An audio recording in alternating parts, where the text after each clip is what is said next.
laksanakan proses pembelajaran sebagaimana mestinya. Dua kalinya sholawat ma'a salam. Marilah sama-sama kita hadiahkan buat junjungan alam Nabi besar Muhammad SAW dengan ucapan Allahumma sholli ala Sayyidina Muhammad wa ala ali Sayyidina Muhammad. Baik anak-anak Bapak yang Bapak sayangi, untuk memulai kegiatan kita pada pagi hari ini hadir semua? Ya. Orang yang hadir. Baik. Untuk memulai kegiatan ini Bapak minta kepada Ananda Hafiz untuk menyiapkan teman-temannya dan pimpin doa. Silakan kepada Ananda Hafiz. Siap, gak? Hormat, gak? Gak, menyerah dimulai.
Jadi untuk hari ini kita akan praktek ya, praktek P5 ya, praktek P5 tentang kearifan lokal. Jadi nanti praktek kita itu akan mempraktekkan penanaman cabai. Tahu cabai? Tahu. Lada itu sama saja. Sebelum kita masuk ke materi, mari kita sama-sama berdiri. Nanti kita menyanyikan lagu ya sambil tepuk tangan. Ikuti lagu yang ada di depan. Silakan semuanya berdiri.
buah cabai itu seperti apa?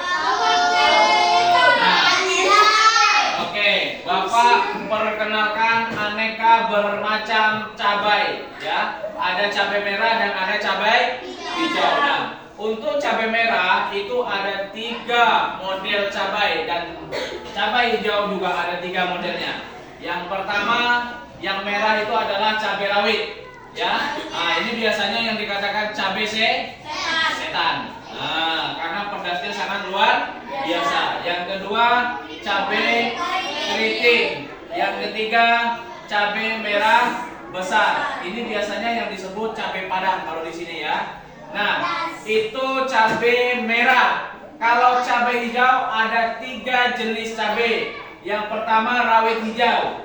Nah, kalau di sini ini ada cabai namanya rawit, ada yang namanya cakra. Itu ada 2 model nih. Ya, 2 model. Yang pertama modelnya halus, teksturnya, yang kedua bergerigi biasanya cabenya. Untuk yang kedua cabai keriting hijau. Ya, ini cabai keriting hijau itu sebenarnya sama juga konteksnya dengan cabai keriting merah. Karena ini masih muda, belum merah. Ketika dia sudah merah jadinya seperti ini. Oke. Untuk selanjutnya ini cabai hijau.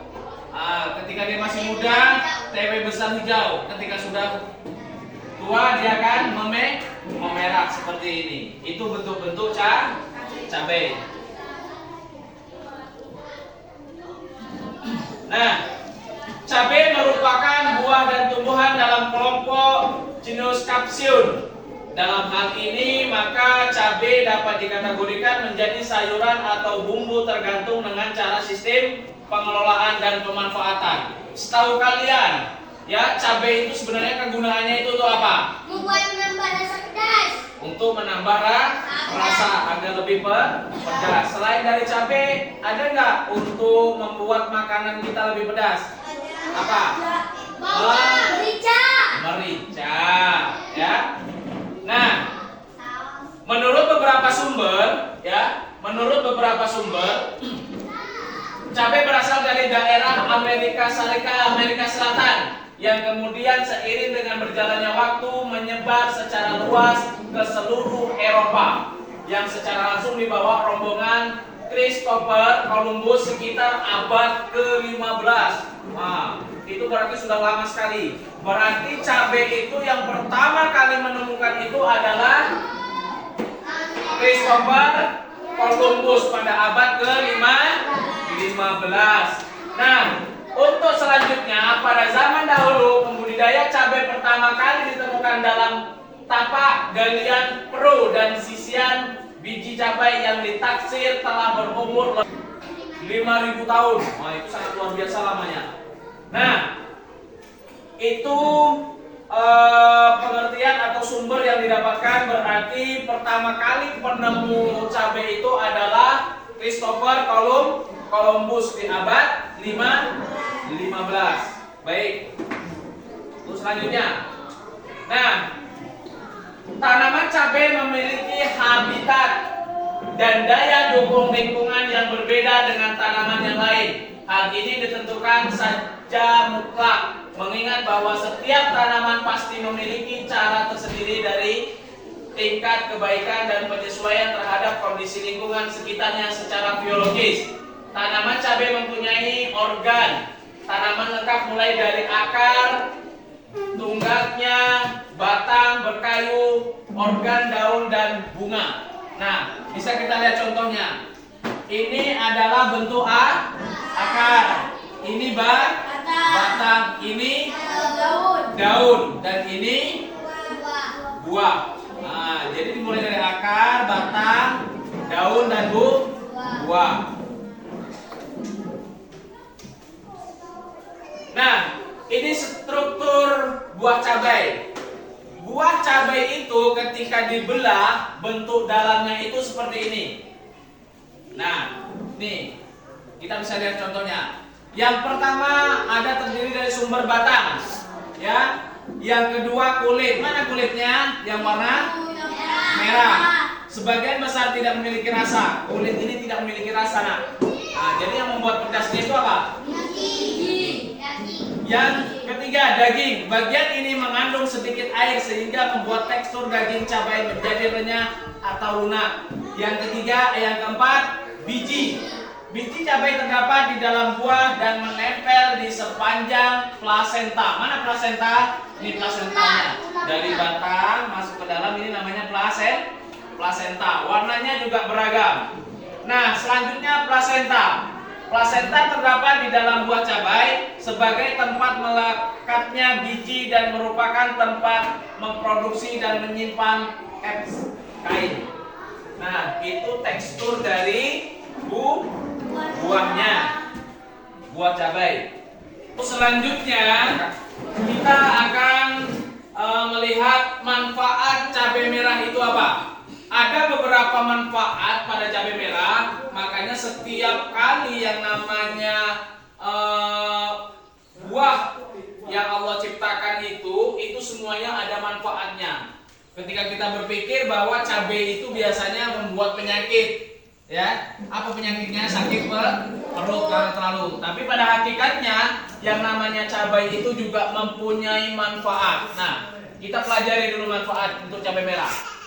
Yang pertama, manfaatnya itu meredakan rasa pegal, rasa panas, senyawa kapsiskol yang memberikan rasa hangat alami cabai. Nah, keistimewaan ini lah yang dapat membantu bagi penderita pegal-pegal akibat pekerjaan berat. Makanya ketika ada orang yang sakit pinggang, sakit apa, ada namanya koyo cabai. Itu mungkin terbuat dari bahan-bahan rempah cabai yang membuat panasnya itu. Untuk selanjutnya, meningkatkan kekebalan tubuh, kandungan beta karotin, membantu melapisi saluran hidung, paru-paru, saluran pencernaan dan kemih, berfungsi sebagai pertahanan tubuh, ya. Terus untuk selanjutnya, mengatasi rematik dengan menghaluskan cabai merah yang diberikan air hangat. Oleskan campuran tersebut ke bagian tubuh yang nyeri rematik. Nah, mana yang nyeri rematik? Kalian ambil tubuh cabai itu ada sekilo itu, tempelkan di situ, ya. Nah, terus selanjutnya mencegah stroke. Kandungan kapsaisinnya mencegah penyumbatan pada pembuluh darah. Yang terakhir, melancarkan pernapasan. Rasa panas dan pedas dari cabai merah mampu merangsang sekresi yang membantu membersihkan lendir di hidung. Kalau kalian punya penyakit pilek, tak mau keluar-keluar ingusnya, makanlah kalian. Makan miso banyakkan cabenya, ataupun makan nasi makan dengan sambal yang agak pedas, bio meleleh, ya, bio meleleh ingusnya itu. Nah, manfaat cabai mengandung antioksida, menjaga tubuh dari bebas. Yang kedua,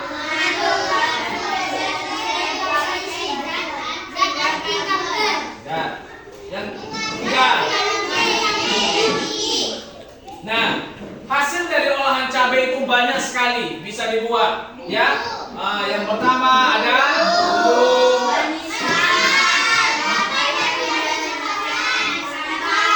sambal. Nah, ini ada beberapa contoh sambal. Ada sambal terasi, ada sambal saus merah. Nah, itu hasil dari cabai merah. Nah, untuk selanjutnya kita lanjut.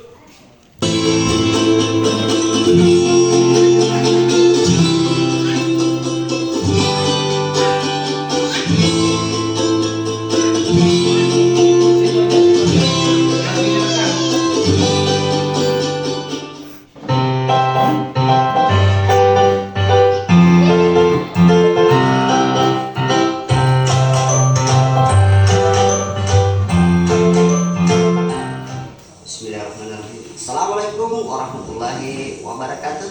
Kembali lagi bersama kami di Info Ragam Pertanian. Salam pencinta tanaman, salam berkebun. Baik sahabat tani semua, dalam informasi video kali ini saya akan sedikit memberikan teknik bagaimana cara pembuatan media tanam. Seperti yang ada di belakang saya ini, bahan-bahan media tanam sudah kami siapkan. Jadi rencana di sini nanti kita akan menanami tanaman bawang merah ya untuk penanaman dengan sistem polybag. Nah kebetulan proses pembuatan media tanam ini kami langsung diundang teman kami juga yang masih satu daerah untuk kalian mempelajari bagaimana cara pembuatan media tanam dalam proses penanaman bawang merah dengan sistem penanaman polybag. Nah bagaimanakah prosesnya? Untuk lebih jelasnya ikuti terus video kami.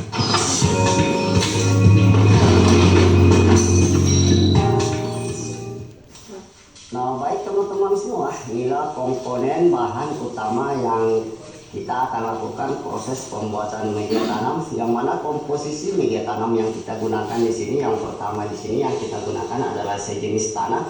Jadi tanah yang disiapkan di sini kebetulan ada dua versi. Satu jenis tanah merah seperti ini, kebetulan memang area di sini menggunakan tanah merah.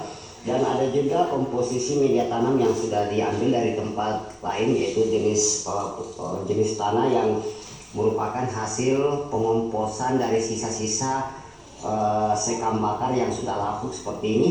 Dan yang kedua di sini sudah kami siapkan juga komposisi media tanam, yaitu sekam padi, yang mana fungsi sekam padi ini sudah banyak juga saya ulas di video-video sebelum saya, yaitu sebagai porositas air supaya nantinya media tanam kita ini tidak mudah padat.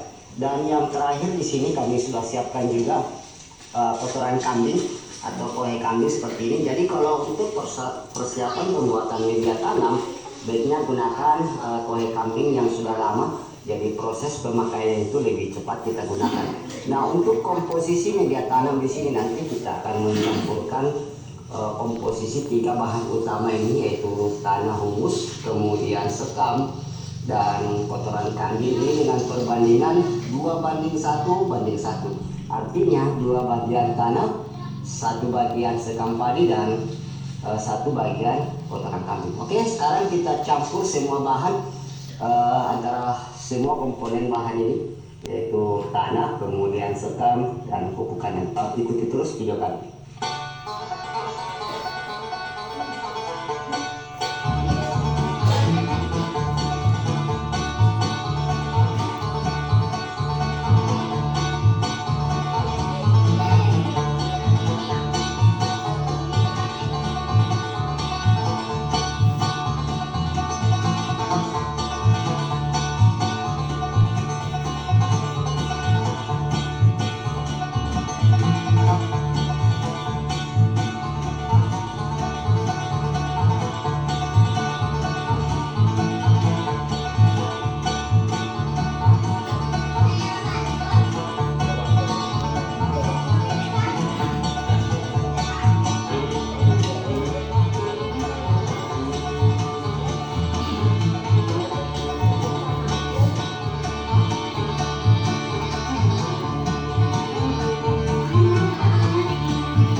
Nah proses pencampuran ketiga komponen bahan utama yang telah kita siapkan tadi sudah selesai, dan kita lihat hasil bahan campurannya sangat gembur sekali. Kita lihat hasilnya teman-teman. Nah langkah selanjutnya bahan ini sudah bisa langsung kita masukkan ke dalam media polybag, atau juga Anda bisa menunggunya karena proses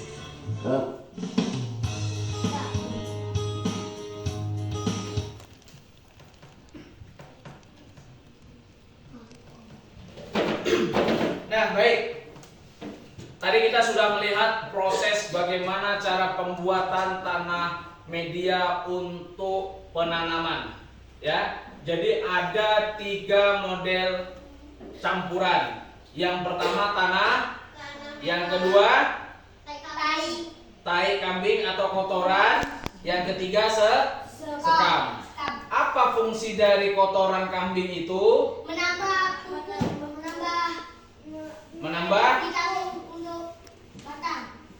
Menambah vitamin atau menambah suburnya tanah itu ketika dikasih kotoran. Dan kotoran itu tidak hanya kotoran kambing saja, boleh kotoran ayam, kotoran kambing, kotoran sapi.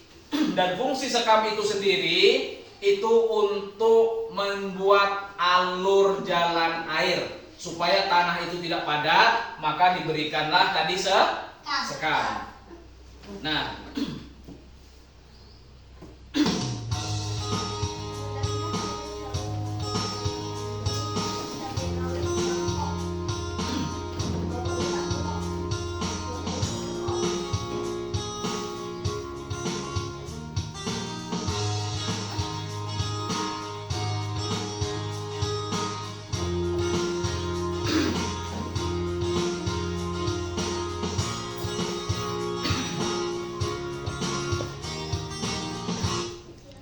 Nah, ini tahapan-tahapan penanaman.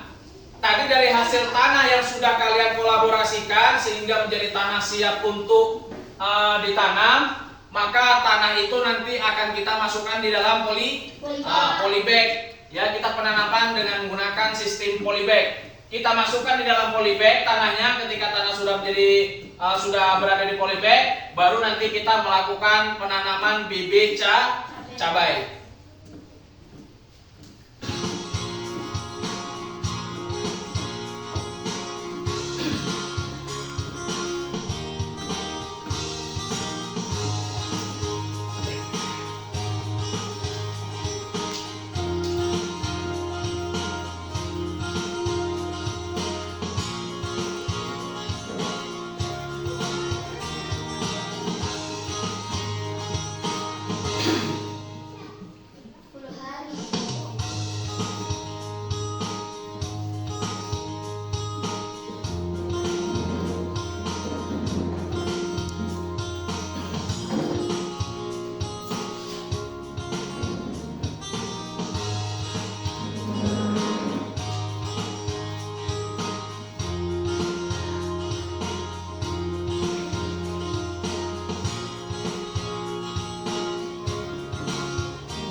Dah, itu prosesnya dimulai dari penanaman sehingga sampai dia itu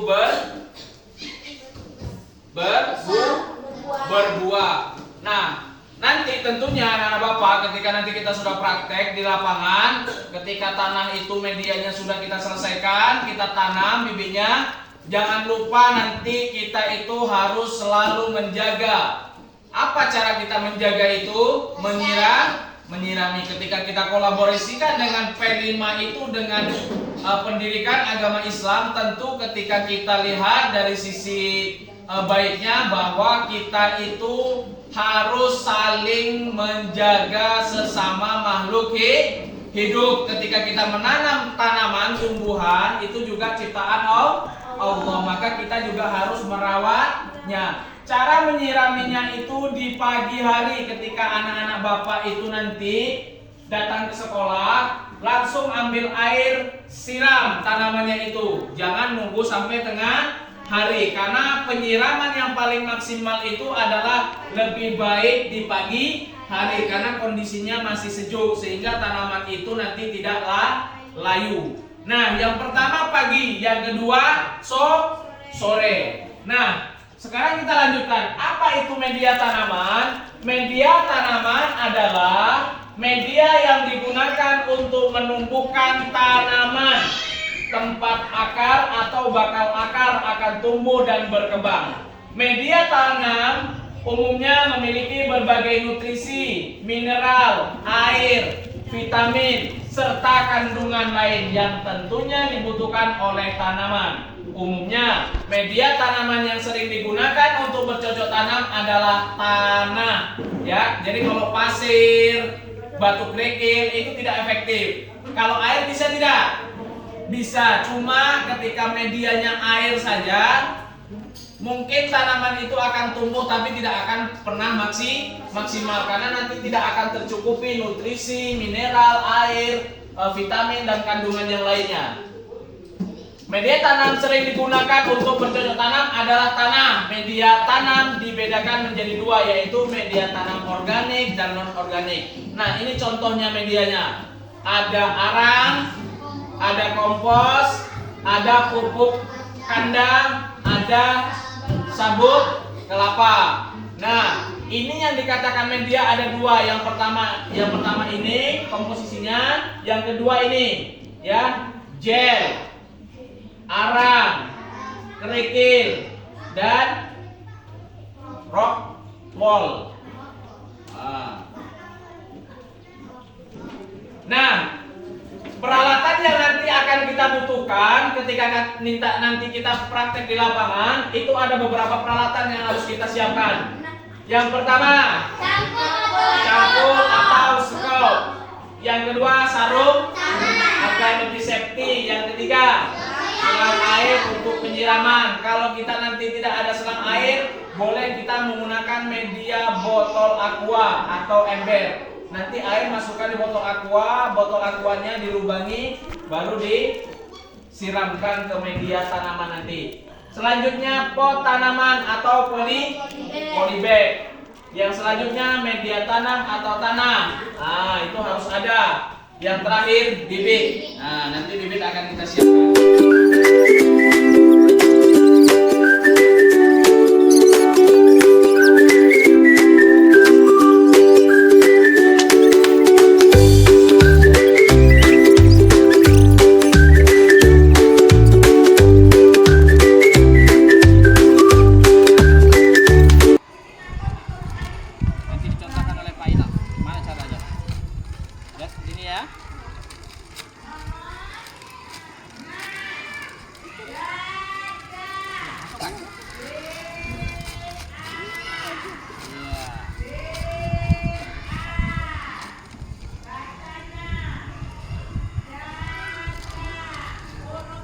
Cangkul bisa. Yang satu pegang.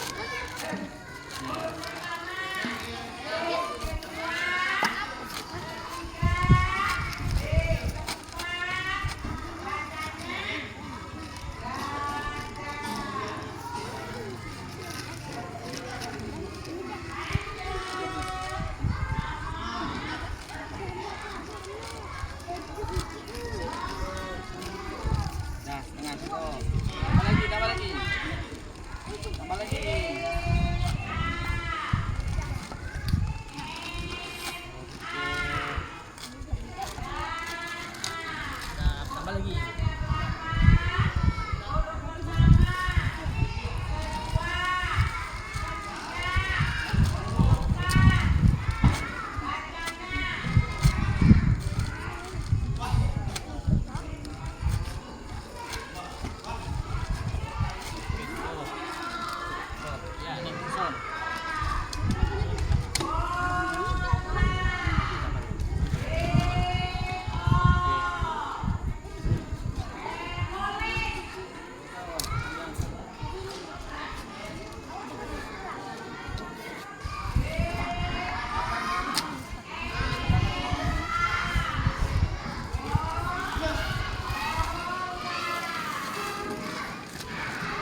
Sangat. Oke, mantap.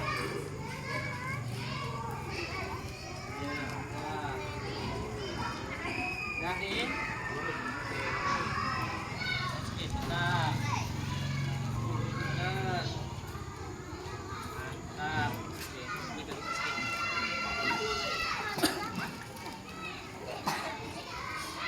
Oke.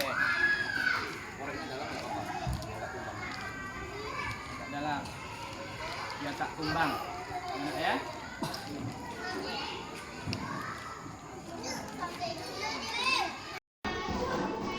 Baik, itu mungkin materi inti dari kita. Ya, nanti akan ada asesmen sumatif, akan Bapak berikan tugas untuk kalian. Ya, nanti kalian isi, ya, isi apa yang sudah Bapak bagikan itu nanti kalian isi. Nah, cara mengisinya itu kalian itu harus melihat, beri tanda centang, ya. Beri tanda centang sesuai dengan apa yang telah kalian pelajari. Nah, ini termasuk asesmen sumatif penilaian. Nanti kalian baca, aku bisa memahami lingkungan dan macamnya. Nah, kalian boleh pilih. Di samping sini ada contoh dari apa yang nanti akan kalian pilih. Yang pertama, sangat bisa, berarti dua jempol. Yang selanjutnya bisa satu jempol. Yang kedua kurang bisa, jempolnya ke bawah. Nah, yang selanjutnya tidak bisa. Nah, ini nanti kalian boleh isi seperti ini ya, dengan menggunakan centang.